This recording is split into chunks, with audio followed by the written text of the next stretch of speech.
시청자 여러분 안녕하십니까. 시사토론텐 정병준입니다. 6.13 지방선거와 관련해서 오늘 중요한 일들이 참 많았습니다. 윤장현 현 광주시장이 재선 불출마를 오늘 선언했고요. 강기정, 민영배, 최영호 86세대 후보 3명은 오늘 강기정 전 국회의원으로 후보 단일화를 발표했습니다. 또 민주당 전남지사 후보 경선 후보자들로 결정된 김영록, 신정훈, 장만채 세 후보는 순천에 각각 사무실을 열고 선거운동에 들어갔습니다. 그런가 하면 바른미래당은 오늘 광주시당과 전남도당 개편대회를 열었습니다만 분주하게 움직이는 민주당에 비해서 바른미래당이나 민주평화당의 발걸음은 좀 더디가고 있습니다. 6.13 지방선거 이제 70일 남겨놓고 그야말로 숨가쁘게 돌아가고 있는데요. 시사토론10 오늘은 정치 전문가 세 분 모시고 현실 정치를 진단하고 전망하는 시간 준비했습니다. 오늘 토론에 함께해 주실 분들 소개해드립니다. 정치평론가 유창선 박사 나오셨습니다. 안녕하세요. 천성건 광주대학교 교수 나오셨습니다. 예, 안녕하십니까. 공진성 조선대학교 교수 함께하십니다. 안녕하십니까. 오늘 첫 얘기는 윤장현 시장의 불출마 선언부터 한번 시작을 해보죠. 공 교수님, 윤 시장이 좀 갑작스럽게 오늘 불출마를 선언했는데 어떻게 해서 이런 결정에 이르게 됐을까요? 어제까지도 예상했던 분은 없었던 것 같습니다. 네. 오늘 정말 갑작스럽게 불출마 선언을 하셨는데 이제 불출마하기로 한 마당에 그분이 이제 불출마하게 된 배경에 대해서 이러쿵저러쿵 얘기하는 것이 조금 미안한 마음도 있습니다만 기본적인 것은 이제 오르지 않는 지지율이 일단 분명히 깔려 있을 것 같고요. 그리고 이제 컷오프 소식이 이제 컷오프가 이제 임박했다고 하는 소식이 들려오고 있는데 예를 들어 7명일 때 4명으로 줄인다는 얘기가 있다가 3명의 후보가 단일화를 하면서 남은 후보들 중에서 이제 셋으로 줄인다는 얘기가 들리고 그리고 그 안에서 이제 윤장현 후보가 들어가지 못할 거라고 하는 아마 소식을 들었다면 출마를 결심하는 배경이 될 수도 있지 않았을까 이런 생각도 들고요. 그리고 사실 이제 주의 깊게 광주 소식을 주목해서 보셨던 분들은 아시겠지만 최근 들어서 잇따른 시정과 관련된 악재들이 있었습니다. 매드라인 투자 관련해서 실체가 있는지 없는지에 대한 의혹도 제기됐고 그리고 전 공무원이었던 분이 이제 제2순환도로 관련된 문제로 자살도 하셨고 그리고 그 이전에도 잇따른 어떤 측근 비리 문제라든지 인사 관련 잡음이라든지 전반적으로 윤장현 시장의 재선 도전이 타당한지에 대한 의문은 계속 있었습니다. 그런 의미에서 늦었지만 잘 결정하신 게 아닌가 이런 생각이 듭니다. 잘 결정하신 게 아닌가 이런 생각이 드신다고요?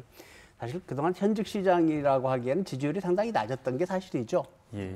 교수님 혹시 그렇죠. 우리 공 교수님 말씀처럼 그걸 종합을 하면 어떻게 됐건 선거라고 하는 거는 이기기 위해서 나간 거고 그 전 단계인 경선 통과 가능성이라고 하는 게 방금 말씀하신 그런 여러 복합적인 요인들이 작용을 하게 되면은 사실상 경선 통과 가능성이 불투명하다 보면 사실 경선이 통과가 못 되면은 출마 못 하는 거기 때문에 본인이 결과적으로는 좀 현명한 선택이시지 않을까 이런 생각은 좀 해보기도 합니다. 네, 윤 시장이 역부족이었던 것 같습니다. 아까도 이제 말씀하셨지만은 광주 바깥에서 보더라도 후보로서의 존재감이 좀 너무 약해 보였거든요. 네.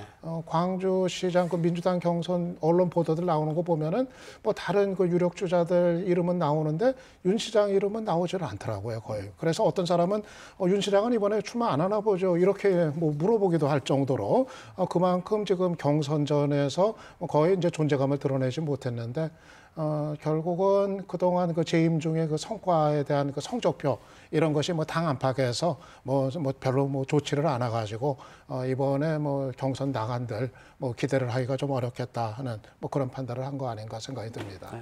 윤장현 시장이 오늘 재선 출마를 포기했는데 또 이제 상대적으로 또 진일보에서 나가신 분들도 있어요. 강기정, 민영배, 최영호 세 후보가 오늘 강기정 전 국회의원으로 후보를 단일화했습니다. 천 교수님, 이 후보 단일화가 어느 정도의 파괴력이 있을까요, 이번 선거에서? 사실 그렇습니다. 뭐 지역 정가에서는 이 세 분들의 후보 단일화 얘기는 한참 전부터 있었던 얘기고 이제 이게 실행에 옮겨져서 최종적으로 강기정 후보로 이제 단일화가 이루어졌습니다. 물론 이 세 분의 뭐 공통점도 86세대이시고 민주화를 주도하셨던 그런 공통점이 있기 때문에 단일화 자체에 대해서는 뭐 별 무리가 없는 걸로 보이긴 합니다만은 어쨌거나 이렇게 그간의 7명의 예비 후보들이 각축을 벌이는 과정에서 세 분이 한 분으로 단일화를 했고 그러다 보면은 또 그간의 광주시장 후보 경선하고 관련해서는 반이용섭 예비 후보 연대가 형성이 되는 그런 상황이었기 때문에 여기에 상당히 이제 좀 탄력이 받을 것 같습니다. 그래서 이 앞으로 광주시장 경선하고 관련해서는 지금 더불어민주당의 경선 룰하고도 상당히 밀접하게 관련이 있을 것 같아요. 다시 말씀드려서 지금 권리당원 50%, 그다음에 일반 국민 50%지 않겠습니까? 그렇게 본다 그러면 지금까지 뭐 여론의 지지율로는 뭐 각종 여론조사에서 조금은 여유 있게 이용섭 후보가 앞서가는 그런 형국이었지만 이제 단일화를 통해서 사실 그 두 분 민영배 지금 광산구청장이라든가 최영호 남구청장 현 구청장들이시기 때문에 나름대로 조직력이라든가 이런 것들이 갖춰져 있기 때문에 남은 경선 과정에서는 어떤 여론 지지율 대 그리고 조직 간의 이런 경쟁으로 흘러갈 가능성이 굉장히 커 보입니다. 여론 지지율 대 조직 간의 경쟁일 것이다. 예. 그럼 어느 쪽이 여론이 앞서고 어느 쪽이 조직이 앞서는 뭐 건 그간 여론조사로 본다 그러면은 아무래도 이용섭 후보 같은 경우는 이제 여론에 좀 상당히 기대를 할 수밖에 없을 것 같고요. 단일화를 이룬 강기정 후보 같은 경우에는 당의 조직이라든가 본인의 조직뿐만이 아니라 나머지 두 분의 그런 조직들을 이런 것들도 덧붙여질 것 같고요. 또 하나는 이제 앞에서 얘기했던 윤장현 현 시장이 이제 불출마 선언을 했기 때문에 이 윤장현 시장의 향후 행보를 어느 쪽으로 갈 것이냐 뭐 이런 것도 좀 관심거리긴 합니다만은 뭐 기자회견에서는 특정 후보를 지지한다거나 또 지금 공직에 있기 때문에 사실 발표도 할 수도 없는 그런 한계도 있는데 그간의 행보로 본다 그러면은 반 이용섭 후보 연대 쪽에 좀 기울어졌던 그런 것들이 있기 때문에 윤장현 시장 개인으로서는 그쪽을 좀 성향이 있다고는 보여지지만은 또 사실 또 지지자들은 또 다를 수는 있습니다. 윤장현 시장의 지지자들 분들께서는 또 다른 생각을 할 수도 있는 거는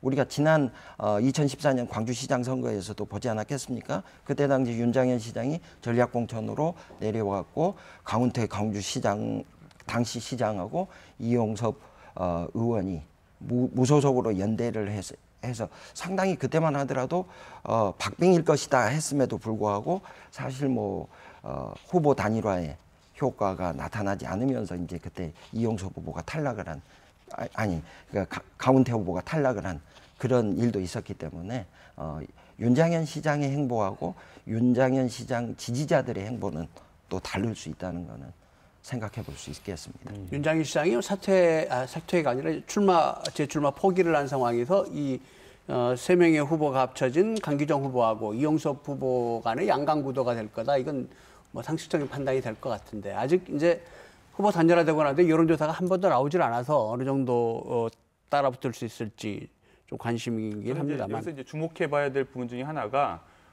유권자들의 선택을 돕는 구도를 굉장히 단순화하는 효과를 가지고 있다고 생각합니다. 그러니까 그동안은 사람들이 이제 여론조사에서 질문을 받았을 때 무엇을 기준으로 선택해야 될지를 사실 잘 모르는 상태에서 이제 인지도를 중심으로 대답을 할 수밖에 없는 상황이거든요.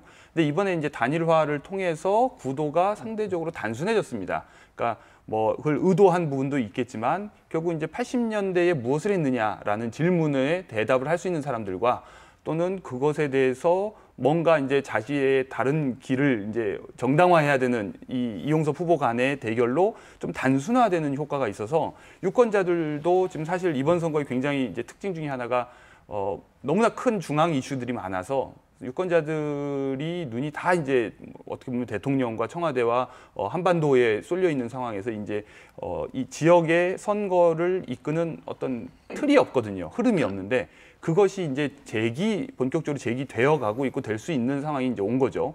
그렇게 했을 때 이제 유권자들은 그 질문에 대해서 각자 선택을 해야 되는 상황에 처하게 되지 않을까 좀 그렇게 생각합니다.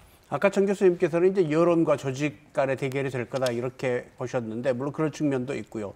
또 어떤 지향점이랄까? 이용섭 후보하고 그 강기정 연합 후보라고 해야 되나요? 이쪽 지향점의 차이들도 좀 읽힐 수 있지 않을까요? 어떻게 보십니까? 뚜렷하겠죠. 그 부분을 제가 이제 80년에 무엇을 했느냐라는 질문으로 이제 표현을 한 건데 어떻게 보면 이제 강기정, 민영배, 최영호 후보가 같은 시대 정신을 공유하고 있다고 주장했던 것도 바로 그 얘기였고 상대적으로 이용섭 후보는 본인은 이제 억울한 측면이 없지는 않겠지만 그 시절에 남들이 보기에는 행정고시 합격해서 편하게 관료 생활하고 충성하고 뭐 이제 이렇게 살았다고 하는 이 대비 효과가 있지 않습니까? 그래서 이제 그것이 결국은 이제 각 두 후보가 광주의 미래를 바라보는 지향, 관점, 시각 이런 차이로 결국 또 도드라지게 될 수밖에 없고 그렇게 되면 유권자들도 이제 선택을 하기가 훨씬 더 용이해지지 않을까 이런 생각합니다. 아무래도 이용섭 후보로서는 상당히 좀 부담스러운 그런 국면을 이제 맞게 된 것 같습니다. 지금 선거구도가 경선구도가 이용섭 대 반 이용섭 이렇게 재편이 되면서 일단은 이제 반 이용섭 이쪽이 상당히 좀 이제 치고 올라가는 그리고 이제 연대의 폭이 좀 이제 넓어지는 이런 이제 추세로 들어가니까는 한쪽에 좀 이제 치고 올라가는 게 과연 이용섭 후보가 이제 어떻게 이거를 막아낼 건가 하는 선두 입장에서 그동안에 이게 이제 숙제가 될 텐데요. 근데 여기에다가 또 이제 이용섭 후보가 지금 또 껴안고 계속 갖고 있는 부담이 있지 않습니까? 그 당원 명부 그 유출 그 사건에 대한 이제 수사 그 아직 이제 결과가 안 나왔습니다만은 뭐 수사 결과가 언제 나오냐에 상관없이 이게 또 계속 이제 부담으로 작용할 거기 때문에 아무튼 이용섭 후보가 그동안 당심과 민심 가운데서 민심에서는 좀 우위를 보이면서 선두를 계속 달려왔는데 이제는 좀 상당히 부담스러운 긴장되는 이런 이제 국면으로 접어드는 것 같습니다. 근데 선거 국면에서 이 후보 검증이라는 게 과거에 어떻게 살았느냐도 분명히 중요한 내용이지만 앞으로 광주시장이 돼서 어떻게 광주시를 끌어갈 거냐 이런 측면도 좀 잘 검토되고 분석돼야 될 텐데 거기에 대한 얘기들이 실제로 잘 안 나오는 것 같아서 좀 안타깝습니다. 유 박사님 원래 선거들이 그렇게 흘러갑니까? 어떻습니까? 예. 그런데 사실 그런 것 같아요. 지금 광주시장 민주당 경선 같은 경우 보면은 각 후보들의 뭐 정책이라든가 시정에 관한 그런 어떤 그 차별점이 어떤 건지 이런 거는 사실 밖에서 보기에 별로 이렇게 부각이 좀 안 된 느낌이 들거든요. 그래서 이제 언론 보도가 워낙 뭐 다른 부분에 이제 집중을 해서 그런지 모르겠습니다만은 그렇기 때문에 이 광주시정에 관한 이제 차이보다는 그동안에 이제 좀 살아온 내력이라든가 또 각 어디 이제 출신이냐, 관료 출신이냐, 아니면 또 정치인 출신이냐, 뭐 이런 등등 그런 부분에 좀 초점이 맞춰지고 있는 건 사실인 것 같습니다. 그런데 저는 이 부분에 대해서 사실 우리가 지금 그러니까 한 당에서 후보를 선출하는 그러니까 경선 과정인데 너무 이렇게 많은 것을 기대하거나 요구하는 느낌이 들어요. 그러니까 본선이라면 각 당파들이 정책 프로그램들을 제시하면서 이제 당연히 정책 중심으로 이제 토론이 진행되는 것이 자연스러운데. 사실 아직 민주당 내에서의 경선이잖아요. 그러니까 사람들도 별로 그거까지 알고 싶지는 않은 거죠. 그런데 이 광주의 특수성이 민주당 내에서의 경선이 사실상 본선의 승자를 결정하는 것과 같은 의미를 가지기 때문에 이 단계에서부터 뭔가 정책 선거가 됐으면 하는 마음이 있는 거는 이해를 할 수 있지만 일반 유권자들 입장에서는 벌써부터 그거를 들여다보기에는 아직 그러니까 6.23 선거까지 많이 남았다는 거죠. 근데 이제 저 질문들은 많이 나오더라고요. 오늘부터 나오는 질문들이 이용섭 대 반 이용섭으로 이제 재편이 됐다고 하니까 왜 반 이용섭인지 그 내용을 이제 궁금해하는 왜 이용섭은 반대를 해야 되는지 그러면은 또 반 이용섭 쪽은 뭐가 다른 어떤 차이가 있는 건지 사실 그런 거에 대한 좀 상식적인 질문인데 이런 거는 좀 많이들 좀 궁금해하시는 것 같더라고요. 저는 이제 그 부분하고 관련해서 아주 근본적인 것일 수 있는데 우리 정치권에서 사실 언제부터 이 경선 과정에서부터 시작을 해서 후보 단일화가 참 일상화돼 버린 게 우리 선거거든요. 그러면 우리가 과거에는 말 그대로 뭐 80년 이전이라든가 군부 독재 시절이라든가 민주화 시절 이럴 때는 뭐 예를 들어서 철옹성 같은 집권 여당 후보에 맞서는 야권 후보들이 어떻게 좀 힘을 합쳐서 국민들이 유권자들이 좀 힘을 합쳐서라도 좀 당선을 시켜보겠다고 하는 어떤 유권자들의 어떤 관심이라든가 요구 이런 것들이 후보 단일화라든가 선거연대 이거의 시작이었다 그러면은 사실 90년 이후에는 뭐 특별히 그런 상황이라든가 이슈가 없음에도 불구하고 각종 전국 단위 선거에서는 후보 단일화가 아주 일상화돼 버리고 특히 이제 뭐 어떤 유권자들의 요구라기보다는 입 후보자 스스로 셀프 단일화를 해야 되는 이런 것들이 우리 정치권의 일상화되는 걸 보면서 특히 이번 선거는 지방선거 아니겠습니까? 말 그대로 지방의 일꾼을 뽑는데 이게 뭐 경선도 치르기 전에 이렇게 정리되는 거 뭐 비단 우리 지역뿐만의 이 일은 아닙니다. 근데 대체적으로 특정 정당이 특정 지역하고 관련이 돼서 당선이 확실시되는 그런 지역일수록 이런 일들이 많이 벌어지는데 과연 이게 지역의 정치하고 그 지역의 유권자들이 무슨 관련이 있는지 이런 부분들에 대해서는 정치권도 한번 생각을 해봐야 될 것 같습니다. 근데 참 이런 얘기는 공영방송에서 드리기 적절하지 않을 수도 있습니다만 이 워낙 이번 선거에 호남 지역이 특수성이 있지 않습니까? 민주당 지지율이 다른 정당에 비해서 턱없이 높고 뭐 문재인 대통령 지지도는 90%에 올라와 있으니까 이게 그냥 민주당 경선을 그냥 한정당 경선이다 이렇게 보기 어려운 상황도 있는 것 같단 말이죠. 예. 이런 부분에서 정말 좋은 선거, 좋은 후보들의 경쟁 어떻게 가야 할까요? 교과서적인 대답은 정말 정책 중심 선거고 뭐 비전 중심 선거다 뭐 이렇게 얘기를 할 수 있는데요.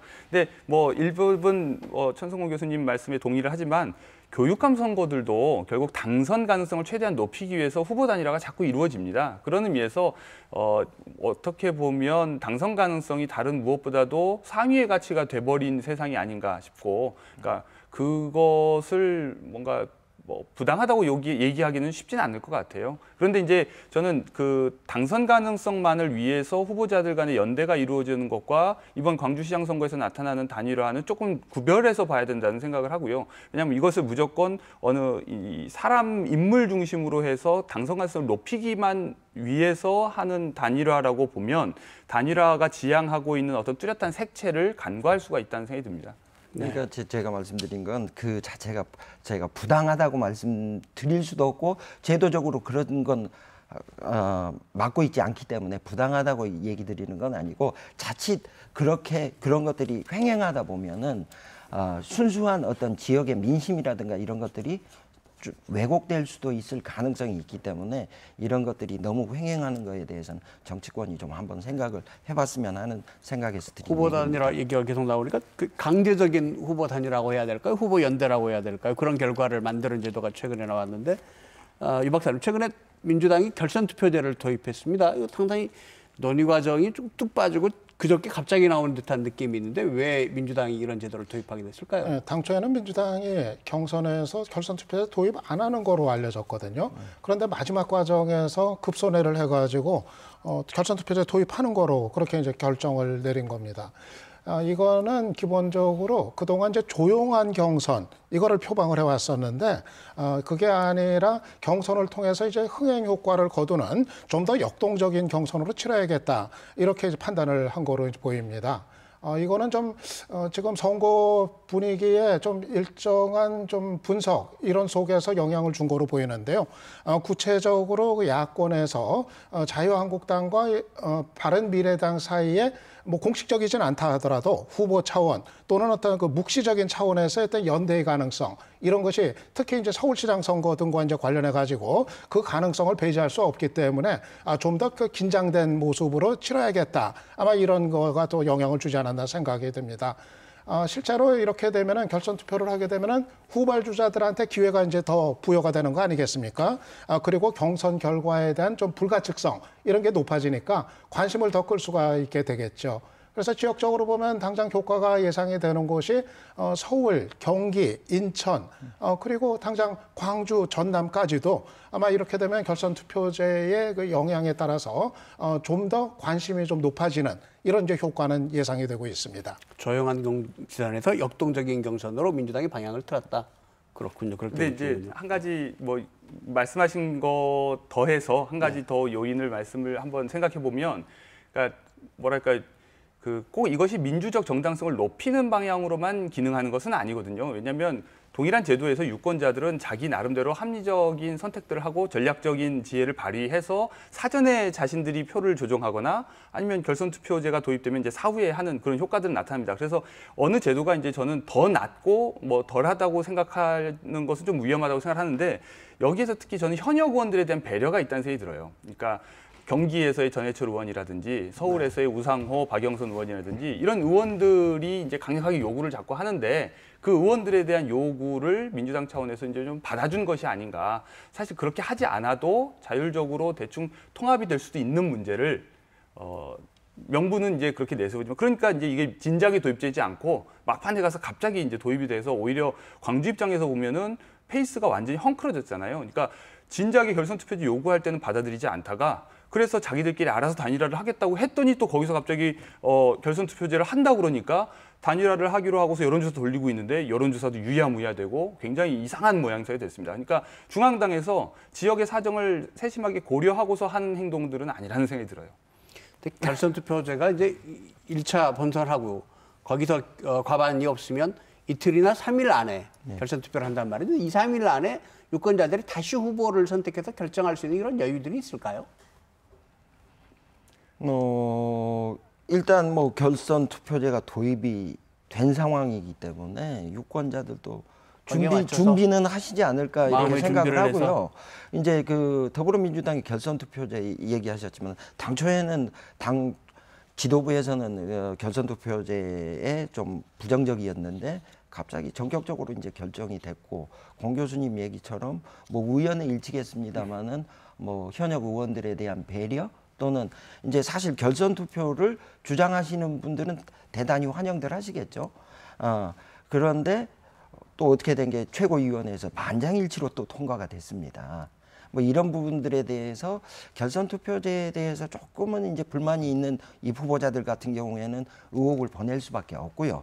또 형식적으로는 그 왜 결선 투표제를 도입을 하게 됐는가 거기에 대해서 당 대변인은 그렇게 얘기를 했습니다. 이번에 대통령이 발의한 헌법에도 대통령 결선 투표제를 도입하기 때문에 뭐 선발적으로 우리가 먼저 하겠다 뭐 이렇게 했는데 제가 생각했을 땐 우리나라 정당에서 근본적인 문제는 뭐냐면 경선 룰이 됐든 뭐가 됐든 일관성이 없다는 거죠. 예. 그때 다른 이런 룰이 적용되게 되면 이거는 그러면은 만약에 지금 대통령이 발의한 상태이기 때문에 통과가 된 건 아니거든요. 그러면은 만약에 그 대통령 선거에서 결선 투표제가 헌법에 명시가 안 되면은 다음에 또 바꾸겠다는 그런 명분밖에 안 되는 거기 때문에 뭐 더불어민주당뿐만이 아니라 우리나라 각 정당들이 경선 룰만큼은 사실 이번에 더불어민주당의 50대 50 경선 룰도 사실 지난 2014년하고 또 바뀐 거거든요. 이런 것들을 봤을 때는 각 정당의 경선 룰이라고 하는 것은 좀 일관성을 지켜야 될 필요가 꼭 있다고 봅니다. 결선 투표 자체가 가지는 장단점은 있겠지만 이걸 이렇게 사실은 후보 등록까지 다 맞추고 난 뒤에 갑작스럽게 내놓은 건 이건 집권 여당으로서 할 일은 아니었다 이런 판단은 들거든요. 사실은 이건 민주당이 좀 다시 생각해 봐야 될 그런 행태가 아닌가라는 생각이 듭니다. 아까 우리 박사님께서 유 박사님께서 이제 서울시장 얘기 잠깐 하셨으니까 그쪽 얘기를 좀 더 해보죠. 오늘 안철수 바른미래당 인재영입 위원장 서울시장 출마를 했거든요. 그러고 난 뒤에 더 관심이 끌어지는 게 이제 연대 문제. 지금 굉장히 다양한 연대 정당 간의 연대 문제들이 지금 나오고 있습니다. 일단 바른미래당하고 자유한국당하고 연대하느냐, 또 뭐 정의당하고 민주평화당하고 연대하느냐, 또 민주당하고 민주평화당하고 연대하느냐, 다양한 얘기들이 나오고 있는데 이 얘기를 한번 좀 짚어보죠. 일단 바른미래당하고 자유한국당 연대가 가능하다고 생각하십니까? 할 거라고 보십니까? 그거 참 끝까지 가봐야 뭐 알 수가 있을 것 같아요. 같은 당 안에서도 서로 지금 주장들이 다르니까 네. 바른미래당 같은 경우 유승민 대표는 분명히 자유한국당하고의 선거연대 원하고 있는 거 그 가능성 열어놓고 최근 들어서도 그 가능성 얘기하는 발언을 했단 말입니다. 그런데 국민의당 쪽에서 국민의당 출신 인사들은 거기에 이제 반발을 하고 그리고 안철수 위원장이 오늘 서울시장 출마 선언하면서 자유한국당하고 연대하지 않는다 이 후보가 되는 입장에서 또 그렇게 얘기를 이제 했어요. 그러면은 일단 뭐 공식적인 연대는 그런 상황에서 뭐 쉽지는 않을 거로 보입니다. 그래서 뭐 당내에서 서로가 뭐 충돌하고 있는 상황에서 공식적인 연대를 할 명분도 사실 없고 또 국민들한테 했던 얘기를 이게 번복을 하는 셈이 되니까 그거는 너무도 이제 부담스러워서 득보다 실이 큰 이제 길이 될 텐데 다만 또 그 가능성을 완전히 배제할 수 없는 거는 공식적이지 않더라도 후보 차원에서 묵시적인 연대를 할 수 있는 길 이거는 또 열려가 있거든요. 예를 들면 뭐 이런 상황이죠. 서울시장 선거가 진행이 이제 됐는데 뭐 이제 자유한국당에서 김문수 후보가 이제 뭐 지금 뭐 확정이 되지 않았습니까? 예. 그런데 이게 만약의 경우입니다. 만약의 경우입니다만은 이렇게 나가다가 거기서 뭐 김문수 후보가 그냥 개인적인 차원에서 아니면 당내에서의 이심전심의 공감대라든가 또는 그 지지층의 압박이나 요구 이런 것 속에서 그냥 스스로 뭐 바른미래당하고 뭐 도장 찍고 뭐 악수하고 뭐 이런 거 없이 그냥 알아서 그냥 사퇴를 해서 보수표 결집을 이제 유도하는 효과를 노린다. 뭐 이랬을 때 이거는 참 이제 묘한 거거든요. 그거를 연대라고 규정을 할지 또 아니어야 될지가 또 이제 농진적인 부분이니까 이거는 참 뭐 끝까지 이번 선거전 뭐 가봐야 뭐 알 수 있는 확인이 될 수 있는 그런 사안인 것 같습니다. 이번 선거를 앞두고 각종 연대설이 나오고 있는데 이번 선거 연대설의 특징은 해당 관련자들은 다 안 한다고 하는데 주위에서 계속해서 저 사람들 연대할 거다 지금 이런 얘기들을 계속 한단 말이죠. 민주평화당하고 정의당이 이제 공동교섭단체를 만들다 보니까 선거 연대가 가능하지 않느냐 이런 얘기를 하시는데 혹시 이건 어떻게 생각하실 수 있을까요? 저는 이번 선거에서는 이 지금 언급되고 있는 정당들 간의 공식적인 연대는 없을 거라고 보고 더 나아가서 암묵적인 연대도 거의 불가능하다고 생각합니다. 그러니까 이유는 좀 전에 유 박사님 말씀하신 것처럼 자유한국당과 바른미래당의 연대라는 것이 그러니까 대구 경북 지역에서는 유권자나 지지층, 즉 목표 타겟 유권자층이 겹칠 수 있는데 문제는 수도권 지역에서 겹치지 않는다는 거예요. 그러니까 김문수 후보를 지지하는 사람이 안철수를 지지하지 않고요. 안철수를 지지하는 사람이 김문수를 지지하지 않습니다. 그러니까 그런 의미에서 암묵적 연대라는 것이 가능할 수가 없고 막판에 가서 예를 들어 선거 비용 보전이 불가능해질 것이 명확관화해졌을 때 스스로 포기할 수는 있지만 그것이 뭔가 이렇게 단일화를 위한 어느 한 사역으로 밀어주기 이런 형태는 절대 아닐 거라는 생각이 들고요.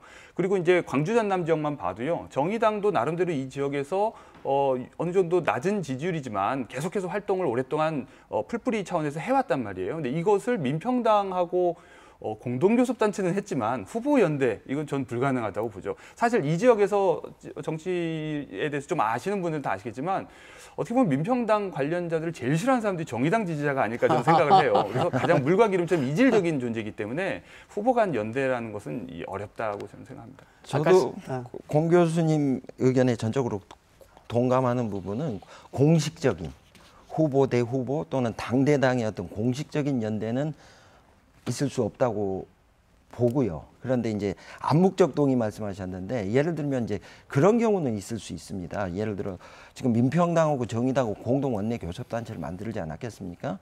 그렇다 그러면은 이제 우리 지역으로 본다 그러면은 이런 연대라든가 이런 거는 무슨 효과를 분명히 기대를 할 텐데 거기에는 이제 명분과 실리가 있을 수 있습니다. 예를 들어서 우리 지역 같은 경우에는 지금 분위기라 그러면은 뭐 정의당하고 민평당하고 연대를 한다 그러더라도 더불어민주당을 넘기가 쉽지 않는 상황이라고 판단을 한다 그러면은 우리 지역 같은 경우에는 각자 후보를 낼 것 같아요. 그런데 사실 민평당 같은 경우에는 또 우리 지역을 벗어나면은 후보자 구하기도 힘들지 않겠습니까? 그러면은 뭐 예를 들어서 정의당이 조금 강세 지역이라고 하는 어떤 경북 쪽 뭐 이런 쪽에서는 그냥 뭐 공천을 안 하는 거죠.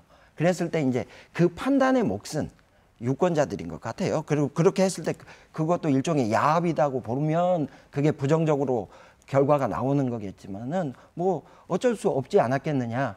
유권자들이 그렇게 판단을 한다 그러면 그런 차원에서는 자유한국당과 바른미래당의 어떤 뭐 공식적이진 않지만은 암묵적인 어떤 연대도 선거 막판에는 좀 있지 않겠느냐 저는 그렇게는 봅니다. 네, 어쨌든 이번 선거는 참 공식적인 선거연대는 뭐 어느 쪽이든 간에 명분이 참 없게 된 그런 이제 상황인 것 같아요.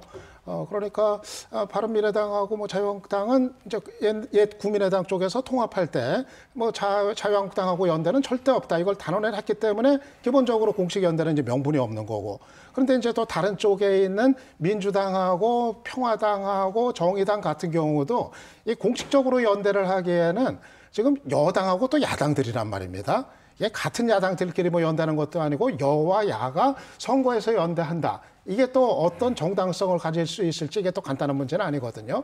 나중에 뭐 또 큰 틀에서 협치는 뭐 충분히 뭐 할 수가 있는 건데 선거연대가 또 이게 어떻게 비춰질까 하는 또 부담이 있기 때문에 아무튼 공식적인 연대는 뭐 거의 뭐 불가능하다. 이렇게 이제 봐도 될 것 같은데 뭐 말씀하신 것처럼 다만 이게 이제 묵시적인 뭐 이제 선거연대 뭐 이게 이제 어떻게 될지 이거는 뭐 마지막까지 이제 가봐야 할 부분 아닌가. 그 연대하고 관련해서 지금 그 최근에 박지원 의원이 그 양정철 그 전 비서관 그 북콘서트에 참석하셔서 기자들한테 그런 말씀을 하셨더라고요.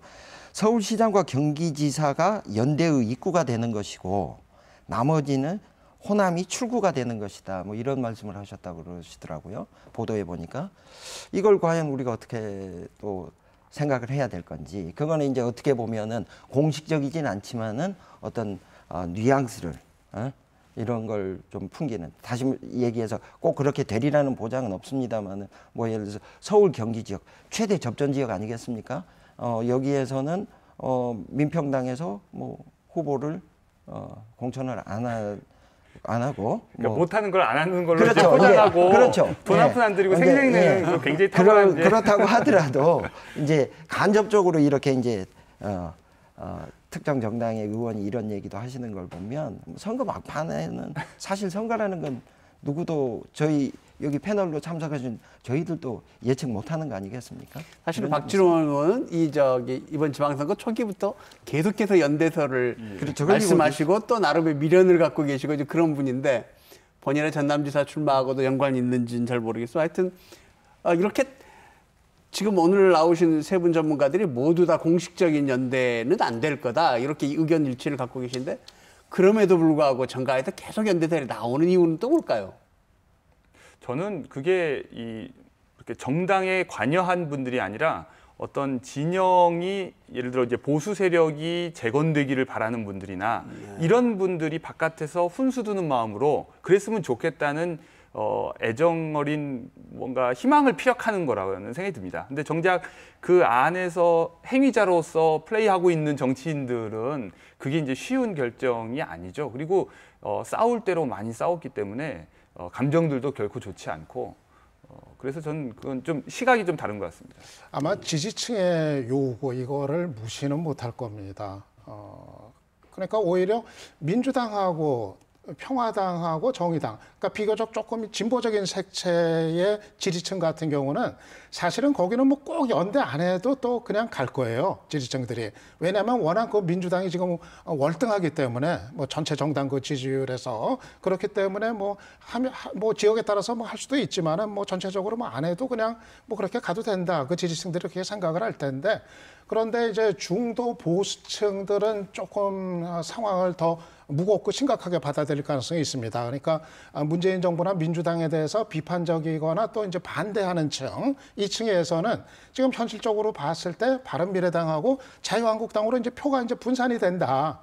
그래도 이게 합해지면은 뭔가 좀 해볼 수 있을 것 텐데 이거 이렇게 구조적으로 분산이 되니까 이건 뭐 방법이 없는 거 아니냐. 이래가지고 또 지지층으로부터 그 두 당에 대한 그 연대, 그 압박이나 어떤 요구가 막판에 또 이게 제기가 될 가능성도 있거든요. 다만 이제 그거를 또 각 정당들이 국민들에게 한 약속이 있고 자기들의 활로에서 과연 어느 거를 우선해야 될 건가 이거에 대한 고민의 문제가 있기 때문에 아무튼 그런 지지층들의 어떤 요구나 압박은 한 차례는 뭐 이번 선거전에서 뭐 쭉 가는 과정이 있지 않겠나 생각을 합니다. 그러니까 이 문제가 이제 진보 진영에서는 과거에 한 10몇 년 이상 동안 반복해서 나타났던 현상입니다. 그러니까 빅텐트론이라든지 이런 형태로 해서 그렇지. 언제나 이제 강력한 보수 후보에 맞서서 진보 진영이 단결해야 된다고 해서 단일 후보로 항상 몰았었거든요.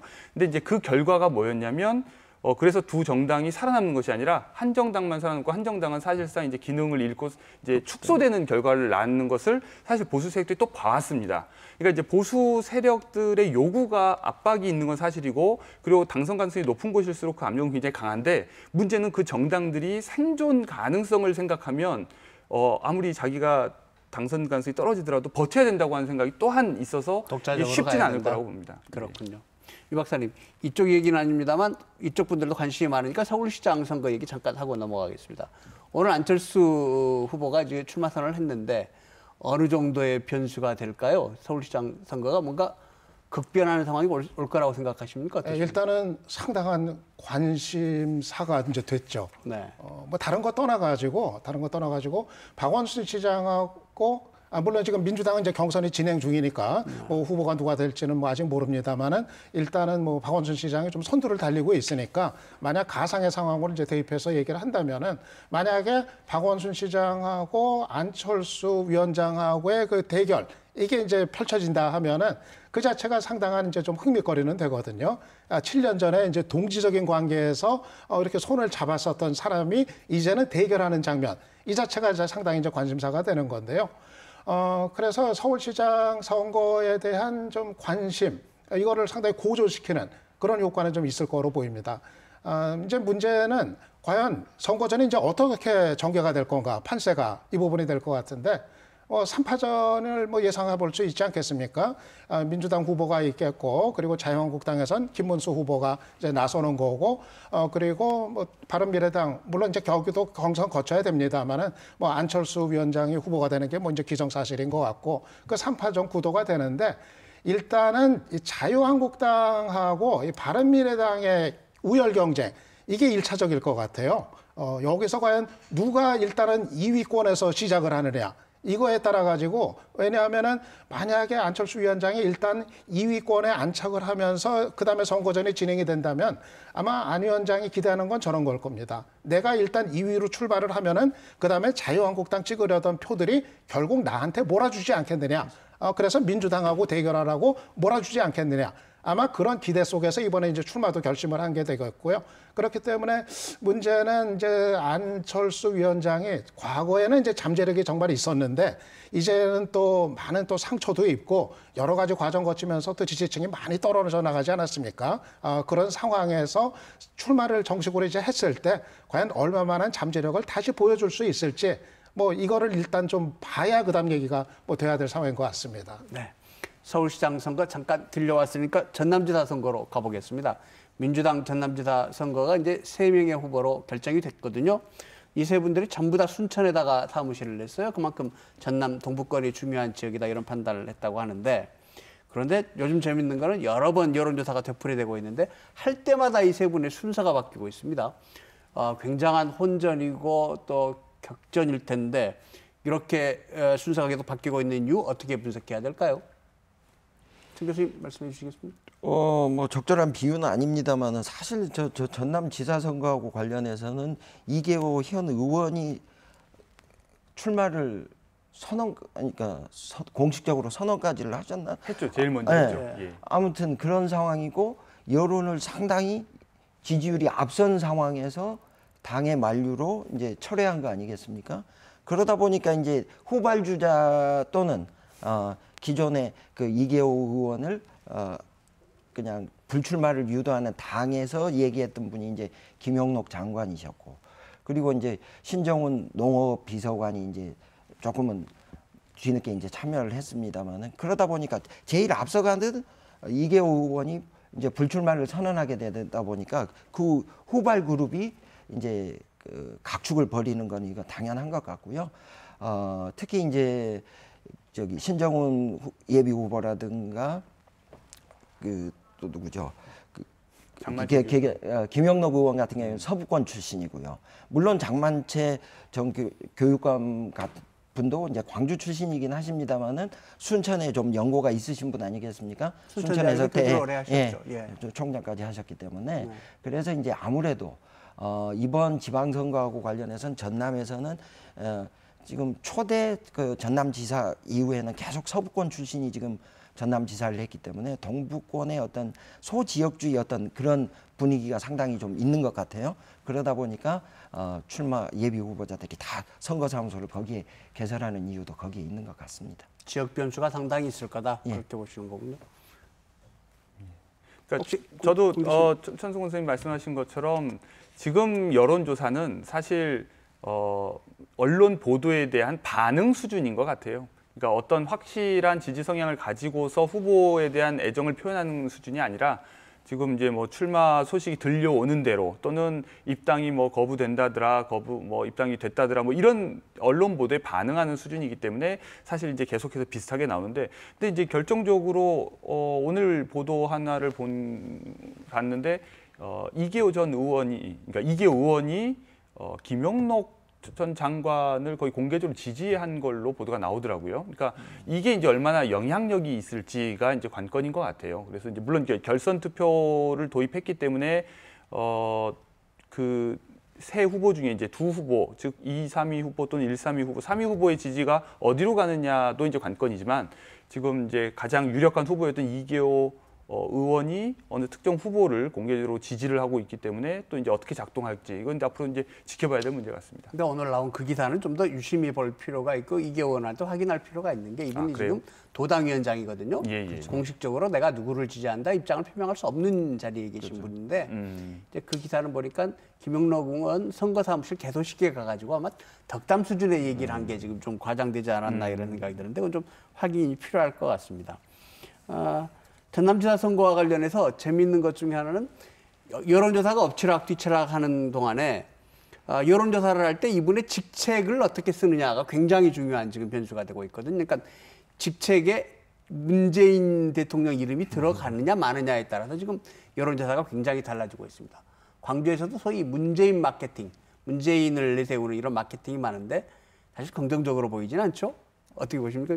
그러니까 그 정도로 유권자들이 사실 잘 모른다는 거죠. 그러니까 그런 좀 전반적으로 정치가 지금 잘못 돌아가고 있는 건데요. 그러니까 우리가 지근거리에서 알 수 있는 사람들을 뽑을 수 있는 선거가 바람직한데 사실 그렇게 알 수 없는 사람에 대해서 투표하라고 지금 제도가 만들어져 있어서 어디에서 본 적이 있거나 아니면 충분히 알만한 사람과 연결돼 있는 인물이거나 이렇게 되지 않으면 호호 감정 자체가 이제 형성되기가 굉장히 어려운 게 사실이죠.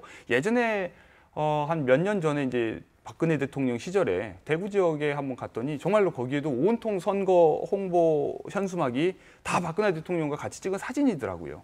그러니까 인지도가 낮은 후보들, 심지어 이제 우리가 보기에는 신정훈 비서관이나 김영록 전 장관이나 자기가 이제 그 정도 한 분이면 뭐 나주 시장도 하셨고 국회의원도 하셨고 하면 그냥 자기 이름으로 정치를 해도 될 것 같은데도 그 앞에 문재인자를 넣지 않으면 사람들이 제대로 인지하지 못할 정도로 그게 이제 현실인 것 같습니다. 예, 아무래도 뭐 집권 초반기 그것도 대통령의 지지율이 아주 높은 상태에서 치러지는 선거이기 때문에 문재인 대통령과 누가 얼마만큼 가깝고 또 신임을 얻고 있느냐 이게 또 아주 큰 영향력을 미친다는 거는 뭐 부인할 수 없는 것 같고요. 네. 그렇게 보면은 문재인 정부에서 뭐 이제 첫 내각에 몸을 담았다라든가 또 이 청와대 뭐 비서관을 지냈다라든가 이런 거는 사실 뭐 선거에서 상당한 좀 강점으로 뭐 작용하는 게 뭐 현실이겠죠. 그런 대통령 마케팅의 또 근간에는 경선 룰하고 관련 있지 않겠습니까? 50%의 일반 국민 여론조사가 있기 때문에 사실 그 일반 국민 여론조사에서는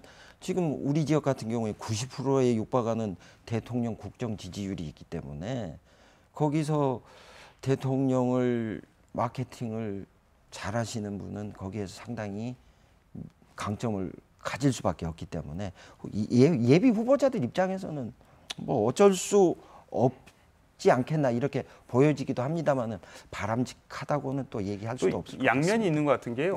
예. 뭐 물론 문재인 대통령이 박근혜 대통령처럼 될 거라고 생각하지는 않지만 박근혜 대통령 마케팅을 했던 사람들이 결국 이제 그 영향을 나중에 받게 되거든요. 그리고 결국 이제 그렇게 누군가를 등에 업고 자기를 알렸을 때 이제 독자적인 그 좋게 얘기하면 이제 거물로 크기가 굉장히 어려운 거죠. 그런 면에서 저는 좀 정치인들이 좀 용기 있게 자기 정치를 좀 욕심을 내셨으면 좋겠습니다. 아까 우리가 황주시장 후보 경선 얘기하면서 이렇게 대충 정리를 했거든요. 그 여론과 조직 싸움, 또 과거를 어떻게 살았는지가 상당히 논쟁이 될 거다 이렇게 정리를 했는데 전남지사 지금 이렇게 엎치락뒤치락하는 전남지사 후보 경선은 어떤 것들이 이슈가 되거나 이렇게 후보의 우열을 가르는 그런 차이점들이 될까요? 글쎄요. 지금 이렇게 관찰되는 걸로만 봐서는 뚜렷한 대립 지점이 드러나 보이지는 않더라고요. 그러니까 뭐랄까요, 그 장만채 교육감은 상대적으로 뭐 4차 산업혁명이나 본인의 이제 분야 자체가 이제 이공계 쪽 교수 출신이기 때문에 그쪽을 강조하고 있고, 반대로 이제 김영록 장관이나 신정훈 비서관은 이제 농업 전문가 이미지를 이제 더 부각시키는 이런 정도의 대비는 있는데 이념적 대비는 딱히 없고, 그러다 보니까 결국 이제 지역 동부권이냐 서부권이냐 하는 이런 쪽으로 다소 조금은 추상적으로 흐르지 않나 이런 생각도 듭니다. 그리고 이제 사실 이제 도입된 결선 투표가 절대적으로 좌우를 할 것 같습니다. 무슨 얘기냐 그러면 어떻게 보면 이제 김용록 전 장관이나 신 비서관 같은 경우는 지금 현 정부에 직접 몸을 담았던 분이시고, 지금 장만채 전 교육감 같은 경우에는 사실 입당 과정도 지금 매끄럽지 못한 상태 아니겠습니까? 신고식을 톡톡히 그렇죠. 하셨죠. 예. 예. 그렇게 되다 보니까 결선 투표에 가게 된다 그러면은 아무래도 좀 진영이 이렇게 두 분 한 분 이렇게 가지 않겠느냐 이렇게 본다 그러면은 그게 상당히 전남지사 경선에는 굉장히 핵심 변수가 될 것 같습니다. 네. 아무래도 지역이 가장 큰 변수가 될까요? 그렇게 보십니까? 아니, 말씀하신 걸로는 이제 원래부터 민주당, 새로 민주당 네. 이제 이런 구도도 가능할 수 있고, 그건 이제 민주당은 원래부터 있었던 후보들이 가장 바라는 구도일 거고요. 이제 장만채 교육감은 오히려 본인이 이제 동부권에서 25년 이상 일을 했다는 것을 좀 더 강조해서 뭔가를 이제 유리하게 좀 이끌려고 하는 것도 있을 거고요. 유 박사님 좀 위험스럽고 조심스럽긴 합니다만 대충 이 호남권은 그렇고 전국적으로 이번 지방선거 어떻게 예측하고 계십니까? 뭐 전체적으로 보면은 민주당이 단연 우세를 점하고 가는 선거전, 이 분위기는 뭐 계속되고 있는 것 같습니다. 네. 뭐 지역에 따라서 뭐 다소 뭐 차이가 있긴 합니다만은 지금 무엇보다도 민주당이 문재인 대통령의 그 효과, 그 수혜, 이거를 아주 그 톡톡히 누리면서 뭐 압도적인 그 지지율 속에서 선거를 뭐 계속 이제 진행하고 있다, 이렇게 뭐 봐도 될 것 같고요. 그렇기 때문에 아마 뭐 대구 경북 지역 같은 정도, 여기서 이제 좀 자유한국당이 뭐 강세를 보일 가능성이 여전히 뭐 상당히 이제 있고요. 그리고 반면에 이제 부산 경남 지역 같은 경우도 이제는 민주당이 뭐 충분히 좀 해볼 만한, 충분히 당선을 지금 기대하고 있는 이런 분위기까지로 이제 간 것 같은데, 뭐 호남이야 뭐 말할 것도 없고요. 호남 같은 경우는 정말 2년 전에 있었던 4.13 총선, 그때하고 비교해 보면은 뭐 분위기가 뭐 완전히 확 달라진 뭐 그런 상태고, 지금 그때 뭐 이제 국민의당 같은 경우는 지금 거의 뭐 바닥으로, 이제는 국민의당이 없어지고 바른미래당이 됐습니다만, 호남 같은 경우에 있어서는 거의 뭐 지금 바닥을 면치 못하는 아주 제일 큰 변화가 있었던 곳이 이제 호남이 이제 되겠는데요. 그런데 앞으로 뭐 일정 놓고 보면은 또 이 집권 여당한테 더 유리한 그런 일정들이 계속 있어요. 그렇죠. 이 개헌 문제 논의, 개헌의 결과가 어떻게 될지, 이것도 뭐 개헌이 이루어지든 아니면 무산이 되든 사실 민주당한테는 선거에는 그 유리한 효과로 이어질 거로 예상이 되거든요. 또 남북 정상회담도 또 엄청난 그렇죠. 효과가 있을 거 아닙니까? 예, 남북 정상회담, 그리고 이제 북미 정상회담. 물론 이제 북미 정상회담의 결과가 잘 나오느냐, 결렬이 되나에 따라서 조금 뭐 다를 수는 있습니다만은, 그래도 뭐 어지간히 뭐 이게 가는 쪽으로 된다고 보면은 이 남은 그 과정도 지금 뭐 집권 여당한테 유리하면 유리했지 뭐 불리할 거는 없다, 그렇게 봅니다. 네. 그럼 오늘 세 분 전문가들 얘기 잘 들었습니다. 시청자들이 선거를 바라보는데 좋은 그런 그 시각이 될 것 같네요. 네. 계속해서 얘기를 좀 더 해보겠습니다. 전남지사 선거에 대한 얘기를 좀 더 해봐야 될 것 같은데, 앞으로 이 세 분이 이렇게 엎치락뒤치락 하는 거, 이게 어떻게 될 거냐 사실 굉장한 관심인데요. 어떤 변화, 어떤 기준으로의 변화 생각하십니까? 공 교수님부터 좀 말씀해 주시겠어요? 어려운 질문인가요? 전남지사요. 네. 그러니까 사실 광주보다 지금 경제적으로 많이 어려운 지역이 전남인데, 그 전남 지역을 어떻게 뭐랄까 다시 잘 살게 또는 좀 더 활력 있게 만들 수 있는 솔루션을 가지고 있는지에 대해서 사실 잘 모르겠습니다. 그러니까 지금 아직 준비가 그 정도로 충분히 되어 있는 후보들인지도 잘 모르겠고, 그래서 이제 본격적으로 경선 과정에서 그것들이 이제 검증되고 유권자들에게 이제 선보여야 될 텐데, 이것이 이제 당내 경선이다 보니까 본 선거가 아니라 그런 내용 중심으로 진행되기에는 시간도 촉박하고, 사실 지금 남북 정상회담 전에 이 경선 일정을 마무리 짓는다 그러잖아요. 그러면 이제 2주 만에 뭐 TV 토론 몇 번 하고 이러면서 이제 결정을 하게 되는 거잖아요. 그러니까 사실 광주 전남이 처해 있는 지금 상황은 그리 좋지 않은데, 이 후보들이 이 문제를 해결할 수 있는 비전과 실력을 갖추고 있는지를 검증하기엔 시간이 너무 촉박하고,